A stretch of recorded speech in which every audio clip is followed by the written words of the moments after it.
welcome to today's session, Streaming Analytics with Apache Pulsar. My name is Matt Bichelle, Senior Director of Product and Solutions Marketing here at Aerospike. I'll be moderator for this session, and we'll be having questions held at the end. In case you aren't already familiar with Apache Pulsar, you probably already know that it's a highly scalable messaging system and streaming platform. Multiple Aerospike customers do use it today. Addison is Chief Architect at StreamNative, and not only will you talk about some real-world challenges and issues that Pulsar helps address and tell us about Pulsar, I just want to make a mention that other sessions here at Summit, including Verizon Media's, do talk about Pulsar as well. So without further ado, I'll hand it over to Addison. Addison, take it away. Thanks. My name is Addison Higham. I'm here to talk today a bit about Apache Pulsar and Aerospike, that were really systems designed to do real-time data at scale. So to kind of give a quick agenda of what we're going to talk about, we're going to talk a little bit about first sort of modern data needs. There's a lot of challenges in organizations trying to deal with data at scale. Then we're going to talk a little bit about Apache Pulsar, and then dig into using Pulsar and Aerospike together. And before digging into that, just to kind of give a quick thank you for the introduction and just a bit more, hear about myself. I'm the Chief Architect at StreamNative. And just for some background on StreamNative, we're the company behind Apache Pulsar. We offer fully managed Pulsar as well as actually Flink with our StreamNative cloud. We'll talk a little bit more about that later on the presentation. So yeah, first talk a little about modern data needs, right? So data is obviously, been compared to somewhat of the new oil, right? There's all these needs around data. Obviously, that means bigger volumes of data. I think all of us in industry are probably aware of just the massive growth of data, but it's not just growth, right? There's also more complexity around that data. We have more integrations, more services, more systems that need to be aware or informed of that data, as well as we have growing diversity of access patterns. Gone are the days of single traditional SQL databases. We have obviously stores like Aerospike and these high performance NoSQL stores, object storage, brokers, streaming, very different access patterns for our data.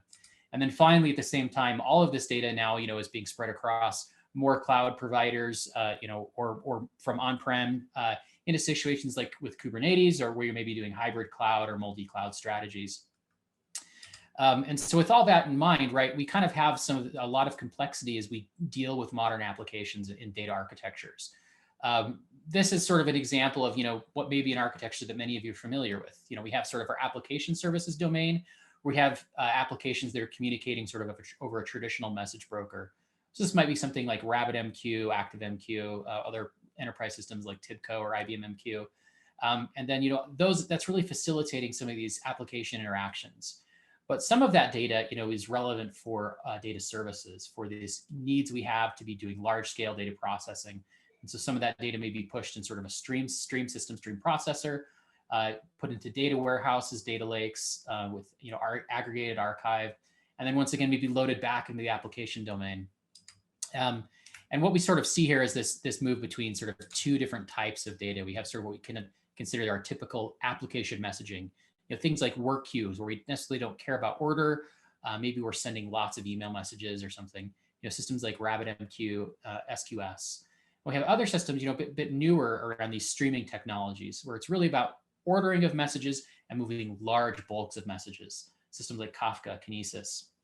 And in this architecture where we're trying to deal with these massive volumes of data with also all these different interconnects, this architecture, has some challenges. We have maybe separate storage and transport systems. So once again, maybe we have traditional application messaging in the form of RabbitMQ. We're doing this in the context of sort of an e-commerce application where we have an order service, inventory fulfillment, maybe all that are trying to, coordinate to fulfill an order, as well as sort of things on the data services side where we have systems that are, maybe giving us a forecast of inventory. And so once again, in this system, we sort of have this model of data being moved from our application domain into sort of our data services domain, where maybe we're building these models and loading it back in for applications to consume. And in this model, once again, sort of we have these teams that have different technology stacks. So we maybe have more messaging, RabbitMQ in the application side, things like Kafka, Spark, Flink, on more of this data services side. One final thing to note here, right, is that we sort of have this explicit tiering of data from sort of our real-time messaging data into maybe our near real-time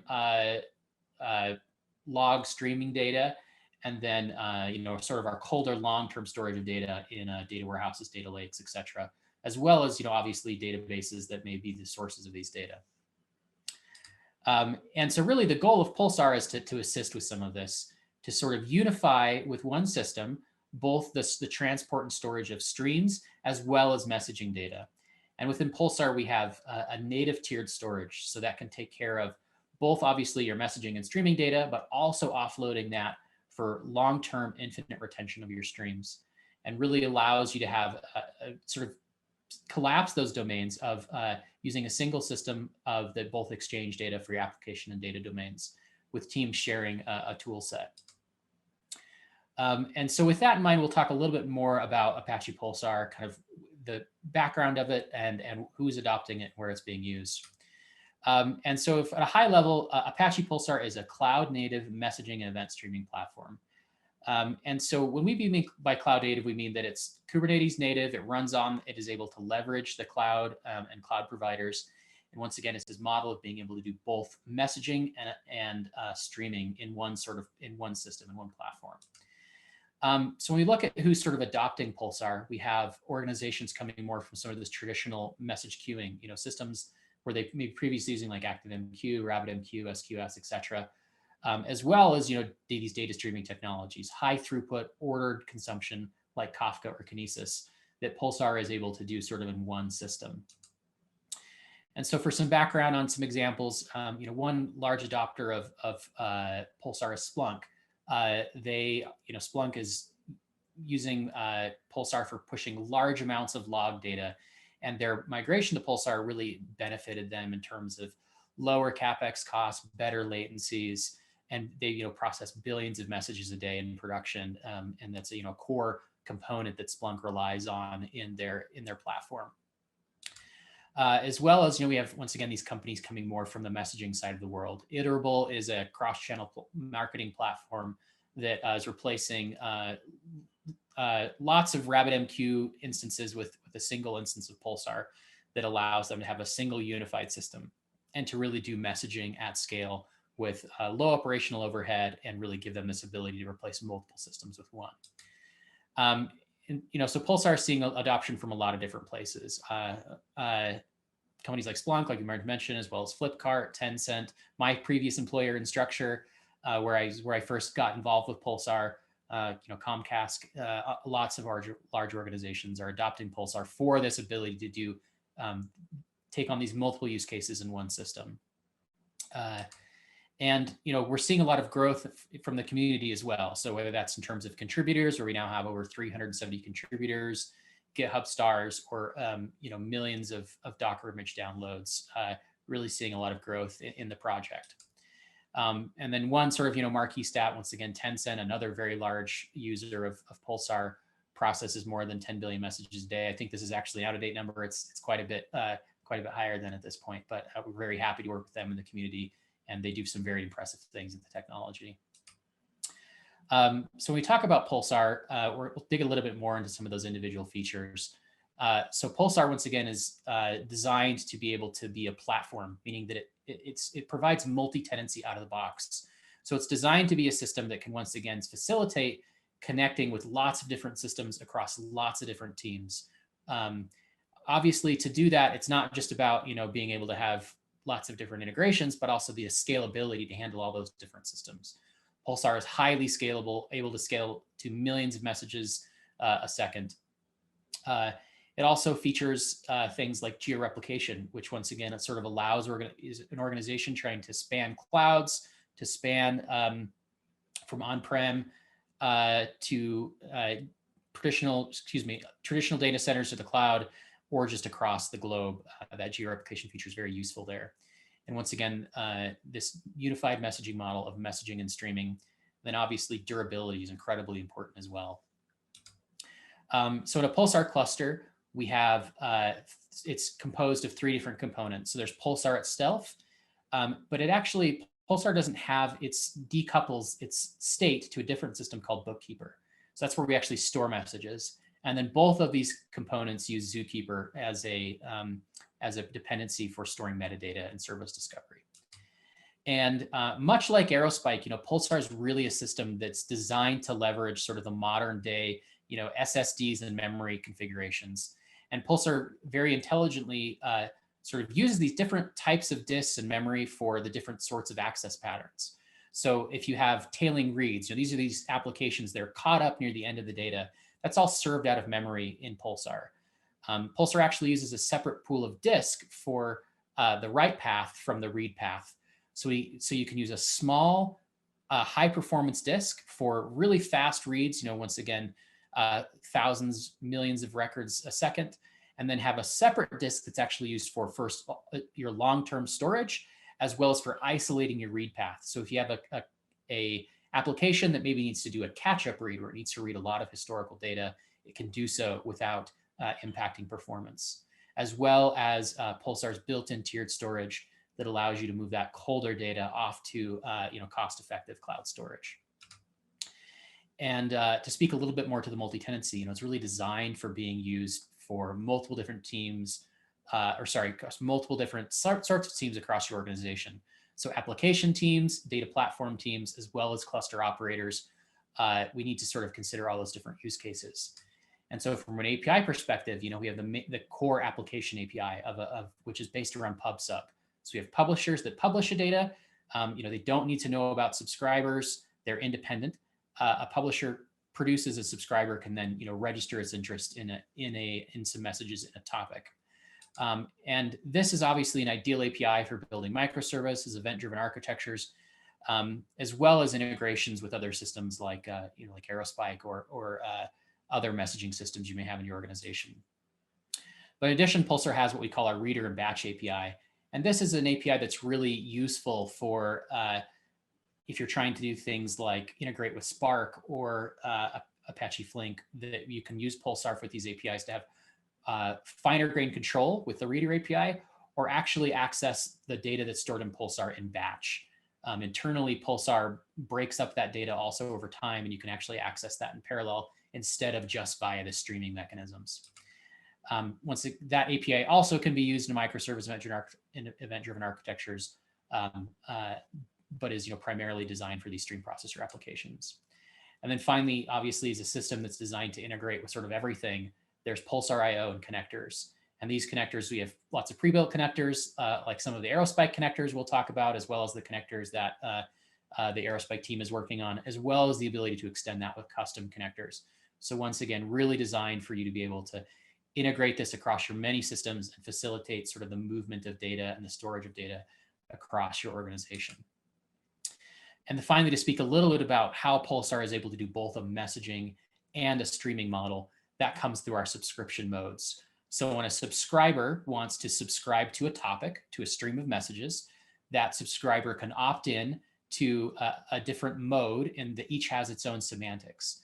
So an exclusive and failover, these give you guaranteed order. So the same order in which the messages will produce, you'll be able to consume. But there's a constraint of only having a single active consumer.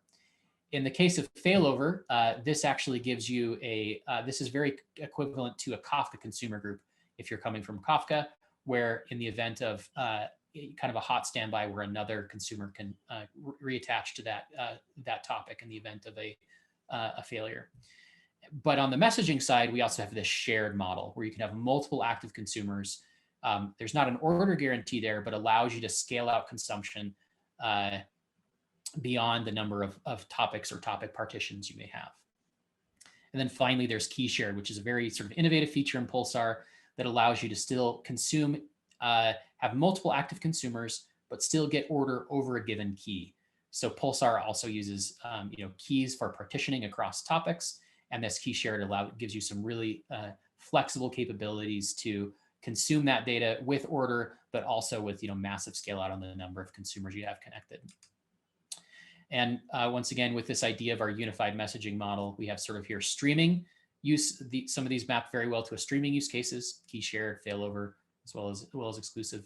And then obviously sort of messaging where you're talking about work queues, maybe fan out, etc. And it's just now to kind of dig into what does this actually look like. Once again, Pulsar is designed to be a very simple sort of pub sub based API. So here we create a client, we're connecting to our Pulsar brokers, we create a producer. Pulsar is actually schema aware, once again, dealing with data that may have schemas, is able to represent those schemas. And then we're able to create a message with a key and a value, send that data, and then close our producer and consumer. Likewise, creating a consumer is very simple. We simply register the topic we want to communicate with, a subscription name. This is once again that binding we're using, and then subscribe to that, and then have somewhat of just a work loop here of receiving a message, doing something with that message, and then acknowledging that message. And once again, this works both for if you're trying to use it like a sort of a work queue model where you're spanning this work across many consumers, or for more of a streaming model of consuming in order. And finally, to talk just a little bit about StreamNative and what StreamNative obviously is the company behind Pulsar. We lead the development and the community, but we also offer hosted services around that. And so once again, this gives you that high level of being able to do application messaging, data pipelines, as well as combining both historical and real-time data for really needs around risk control, auditing, etc.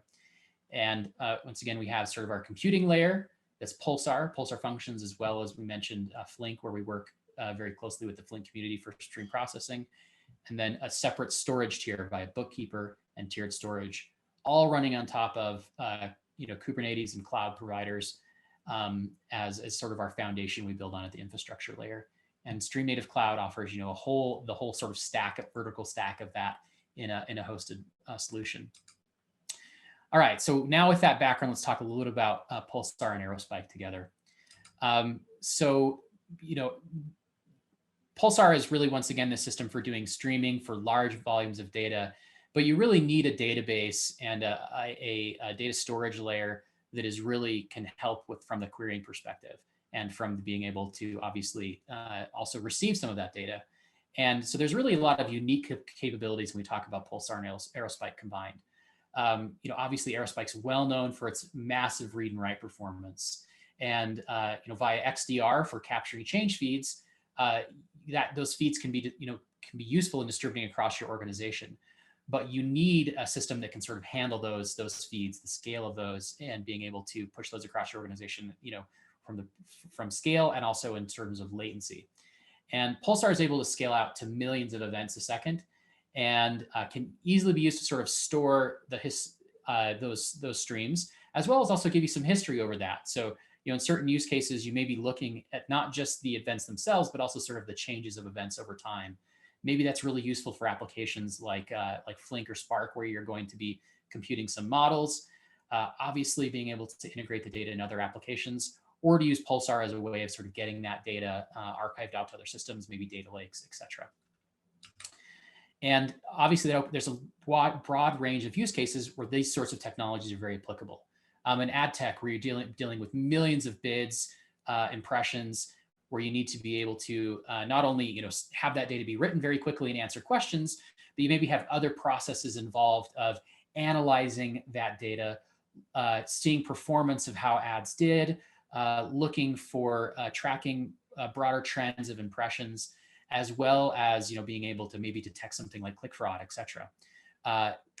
As well in the financial industry of being able to handle high concurrency transaction data, where you need durability and need to then be able to use that data for things like fraud detection, et cetera. Pulsar and Aerospike are a great combination of technologies for that. As well as an IoT, where you're storing these millions of data points, high throughput data, and then need to maybe distribute that data across your organization for further analysis, et cetera. But also, it's not just data sort of coming from into Aerospike and out to Pulsar. Also in things like e-commerce, where you may have many sources of data, many different databases where you're then maybe building recommendations. You need a serving layer for that. And Aerospike and Pulsar can together work to really provide you a high performance sort of serving layer for that data. So talk a little bit about how some of this works is, so as an example here is thinking about IoT and edge devices, where we have Aerospike running, where and then able to use the XDR protocol that exists in Aerospike with an outbound connector, then writing into Pulsar, distributing that among your many applications. As StreamNative, we're working very closely with Aerospike to build these solutions. And this is something that can work both in with the raw connector, but also something look to be supported with Aerospike and StreamNative's respective cloud offerings. And as sort of mentioned here, it's not only just data coming sort of out of Aerospike, but also data coming into Aerospike.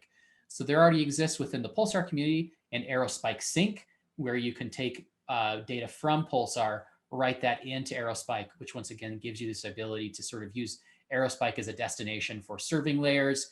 Maybe if you have stream processing workloads, building up-to-date materialized views.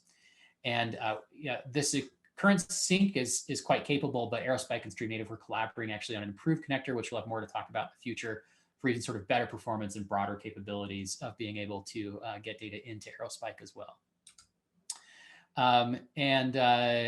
Once again, as I sort of already alluded to, we're working StreamNative and Aerospike on integrations in StreamNative Cloud and Aerospike Cloud, with the goal to really provide customers with a turnkey solution for this enterprise-grade NoSQL and streaming applications. So that's something that we're very excited to be working on between the two organizations, and have a lot of capabilities there. And so in conclusion, we just want to kind of review here of sort of the things we've talked about today. Aerospike and Pulsar together, a set of technologies that are both growing rapidly. And Pulsar is really providing this cloud-native messaging and streaming platform that's designed for multi-tenancy and scalability, that can be paired very well with a system like Aerospike to meet really demanding workloads. And StreamNative provides a fully managed Pulsar offering, and we're really working together with Aerospike to provide those class-leading capabilities between those two systems combined. A few things, if you're interested in learning more about Pulsar, I want to encourage you to check out the Pulsar Virtual Summit North America. That's taking place June 16th and 17th. You can reach that at Pulsar Summit, pulsar-summit.org. And as well, to engage with me if you have any questions. Happy to answer more questions on Pulsar. And I think that's going to do it for me today, and really appreciate your time, and look to engage with you more in the community later. Thanks.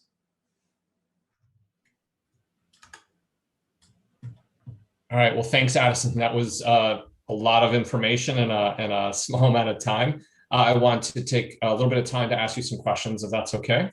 Sure. I really liked one of the slides where you said that where you kind of talked about the use cases. I might say that the overlap of use cases with Pulsar and Aerospike is strong, if not perfect. I think that might be a safe statement.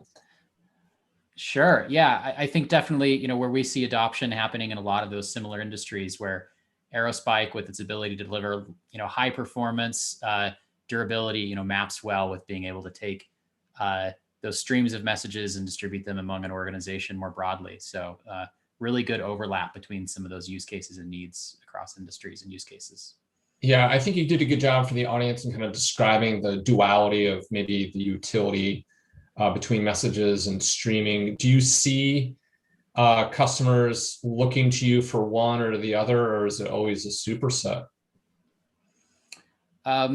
Yeah, so I mean, this is very much a burgeoning space. Stream processing and whatnot is I think rapidly evolving, and so we have a lot of customers coming to us for those needs around ingesting high volumes of data, sort of regardless of the source.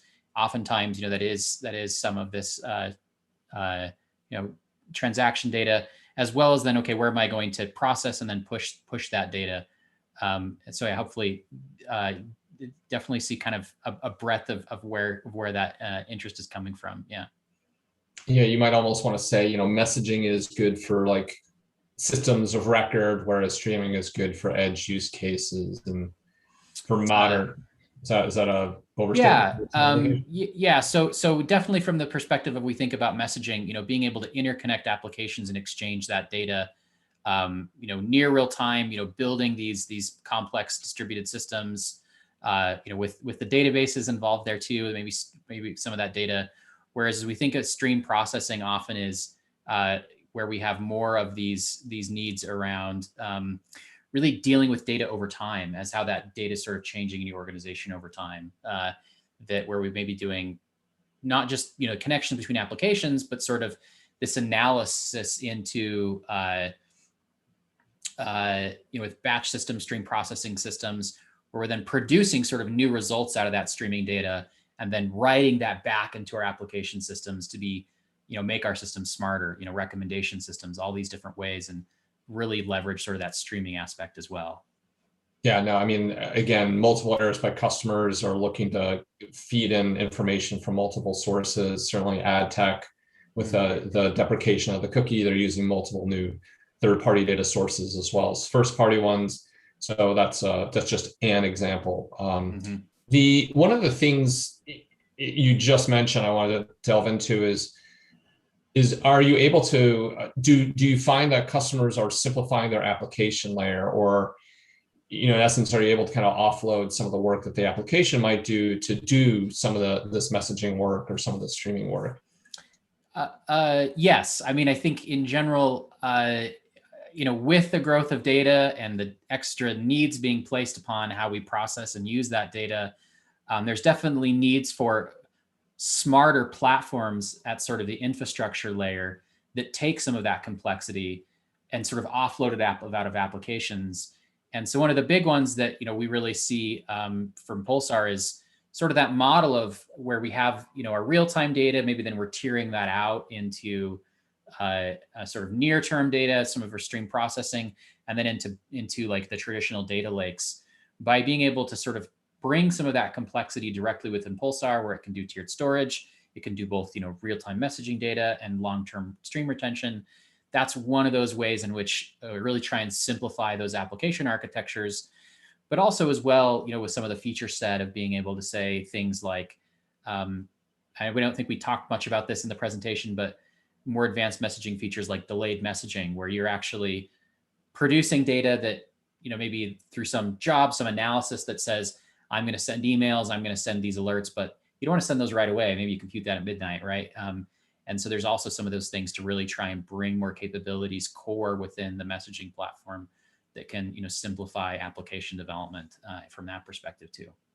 Well, there's even, I think IoT tends to come to mind because, items come online and offline, so they tend to kind of back up their messages as well, right?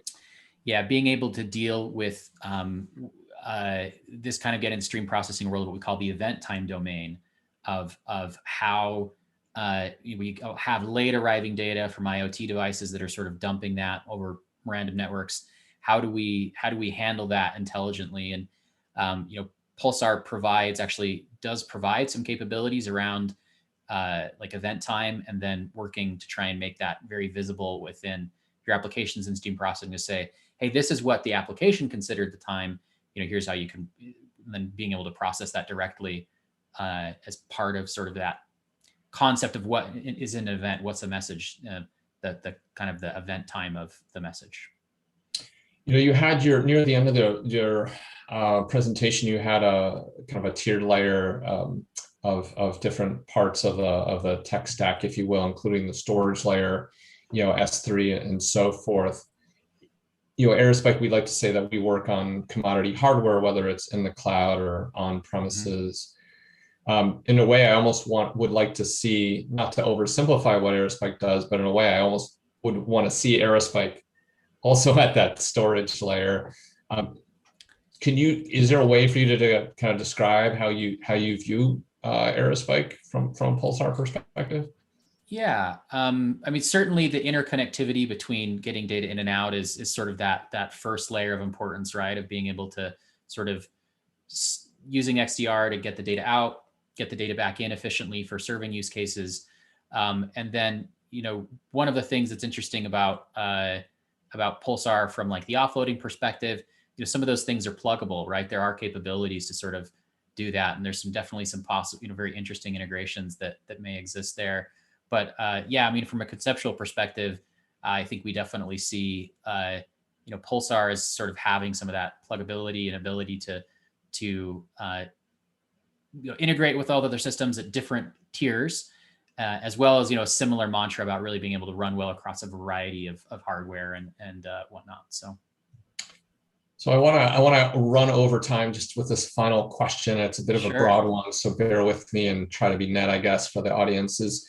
I want to delve in a little bit on that customer example. You mentioned with Iterable being a marketing service, they saved 50% operational costs.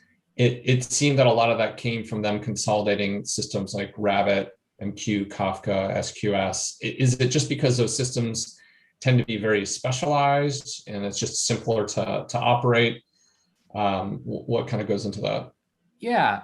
So obviously one of the things is, Pulsar works very hard to very efficiently leverage hardware.